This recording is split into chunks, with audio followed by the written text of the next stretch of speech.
Hello, my name is Benjamin Hart. I'm an American attorney and the Managing Director of Integrity Legal here in Bangkok, Thailand.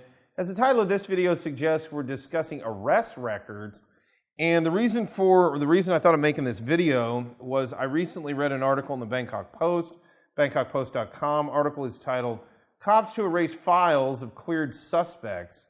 Quoting directly, "The Royal Thai Police is deleting criminal investigation records of anyone who has faced legal charges but later been cleared of the offenses." Quoting further, "The new policy is intended to do away with the burden of people having to formally request the files be deleted themselves."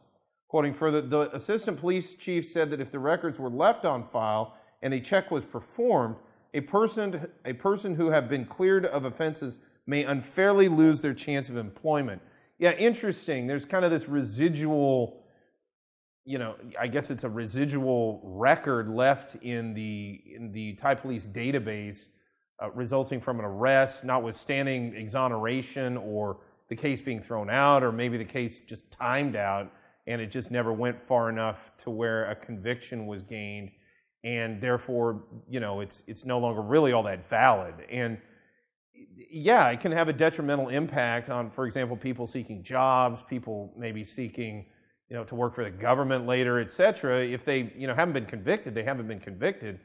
And just having been arrested is not in and of itself, something to, for lack of a better term, be overly worried about. I find it interesting that this is a very different tack than that which is taken, for example, in the United States, where yes, there are expungements and things if a person proactively tries to get that off their record. But generally speaking, I'm speaking in a general sense, I know, different things happen in different jurisdictions, but generally speaking, arrest records can tend to follow you around. I've seen this many times in the context of U.S. immigration. They just have a tendency to just kind of, for lack of a better term, again, just follow you around. They can be rather sticky in a sense, and even if you don't have a conviction on them. And I've seen cases, especially again in the U.S. immigration context, where this documentation oftentimes has to be presented and explained, notwithstanding the fact that there's a lack of conviction. So, again, these are issues that are definitely something to worry about. I think Thailand's taken probably a pretty good approach on this in dealing with this kind of thing. But it remains to be seen. We'll definitely keep you updated on this channel as the situation evolves.